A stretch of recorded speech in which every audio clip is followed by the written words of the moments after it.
Text 42. Sound, meaning, and resultant knowledge being mixed up is called samadhi with question.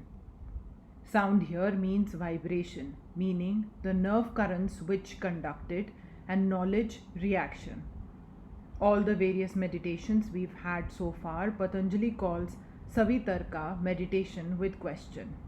Later on, he gives us higher and higher dhyanas. In these that are called with question, we keep the duality of subject and object, which results from the mixture of word, meaning, and knowledge. There is first the external vibration, the word. This, carried inwards by the sense current, is the meaning. After that, there comes a reactionary wave in the chitta, which is knowledge. But the mixture of these three makes up what we call knowledge. In all the meditations up to this, we get this mixture as objects of meditation. The next samadhi is higher. Text 43. The samadhi called without question comes when the memory is purified or devoid of qualities, expressing only the meaning of the meditated object. It is by the practice of meditation of these three that we come to the state where these three do not mix. We can get rid of them. We must first try to understand what these three are. Here is the chitta. You will always remember the simile of the mind stuff to a lake, and the vibration, the word, the sound like a pulsation coming over it. You have that calm lake in you, and I pronounce a word, cow. As soon as it enters through your ears, there is a wave produced in your chitta along with it. So that wave represents the idea of the cow, the form or the meaning as we call it. The apparent cow that you know is really the wave in the mind stuff that comes as a reaction to the internal and external sound vibrations. With the sound, the waves die away. It can never exist without a word. You may ask how it is when we only think of the cow and do not hear a sound. You make that sound yourself.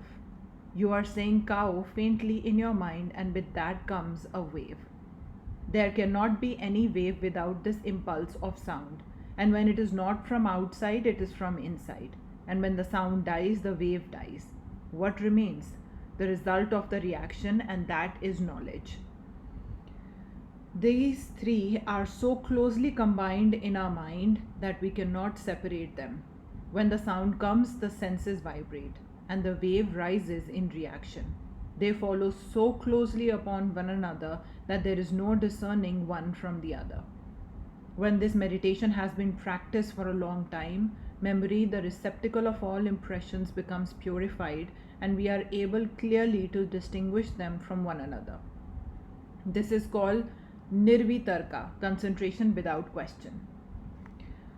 Text 44. By this process, the concentrations with discrimination and without discrimination, whose objects are finer, are also explained. A process similar to the preceding is applied again, only the objects to be taken up in the former meditations are gross, in this they are fine. Text 45. The finer objects end with the pradhana. The gross objects are only the elements and everything manufactured out of them. The fine objects begin with the tanmatras or fine particles.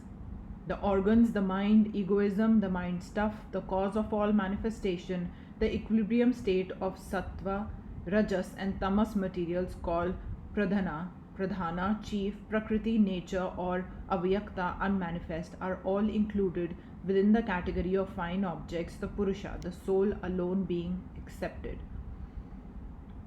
Text 46. These concentrations are with seed. These do not destroy the seed of past actions and thus cannot give liberation. But what they bring to the yogi is stated in the following aphorism. Text 47. The concentration without discrimination being purified, the chitta becomes firmly fixed. Text 48. The knowledge in that is called filled with truth. The next aphorism will explain this.